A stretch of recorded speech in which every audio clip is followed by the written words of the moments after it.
Welcome to No Excuses. And I have to tell you, I only have a few days left in my 75 hard. I actually only have the 1st, 2nd, and 3rd of April left. Really? I actually will only be working on the 75 hard for 3 days in the month of April. And that, in some regards, makes me sad because I'm just like, really? Only 3 days? What am I going to do after that? And it also strikes fear in my heart because, oh my word, if I'm not pushing myself, will I still do all the exercise? And I have seen my body respond favorably. I was, working outside in the yard the other day, and something that last year I had to take 3 days to do it because I kept getting tired. I did it all in one day. So I'm seeing positive things, and I'm afraid if I do not have something going on that I'm going to backslide. I'm not going to restart a 75 hard. I do think my body needs a break. I think it needs rest days. So I have come up with the 1 month of winning. One month of winning is I have a couple things happening. I'm going to keep drinking my water. That's a no-brainer. I'm going to exercise, formal exercise like video, or if I go to a class or something, 5 times a week. 2 of those has to be strength. Yeah, I don't like strength training, but I know I need it. So 2 of those need to be strength. So 5 days of formal exercise, 30 minutes. So it's actually a little bit lower, but 30 minutes. I also am going to do 5 days a week of informal exercise, and that could be anything. That could be going down the garden and digging for 30 minutes. Could be turning my compost bins. It could be a walk. It could be anything. I just have to be up and active, not sitting at my computer. So exercise, so formal exercise, informal exercise, water. I also am going to be watching my food.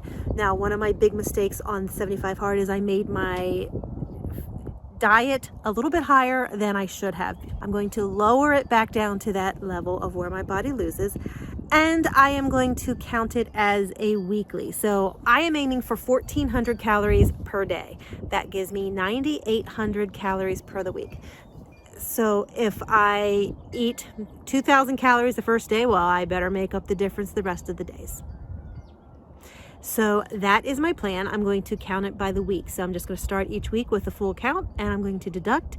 And when I get to the end, I better have calories left. If I eat them all too early in the week, I guess I'm going to be eating celery. So that is my plan, 9,800. I'm still going to aim for the 1,400 a day. That's the goal. But this gives me the option to say, okay, I had a higher day. Let's just make tomorrow a lower day. I'm going to see how that works. So not too much of a change, just it's going to be more of a high-low calorie thing. And yes, I am still going to continue trying to push for more protein. That's just a given, but it's calories because that's just the way that my body is losing. So there's that. The last thing that I am doing is steps. And I like the concept of 10,000 steps. It's fabulous. However, I'm setting a goal of 5,000 steps a day. I know it's low, but my problem with steps is if I set myself up for a high step count goal, then I find myself exercising, and that's good, except I find myself going, well, I'm not going to do the squats because that's not earning me steps. I'm not going to do the strength training because that's not really getting me many steps. And I kind of tend to focus on the steps because it's the most measurable result. So I'm just like, okay, I'm going to aim for a low. I know that if I exercise or walk half hour, 45 minutes, there's the 45 steps. So it should be okay.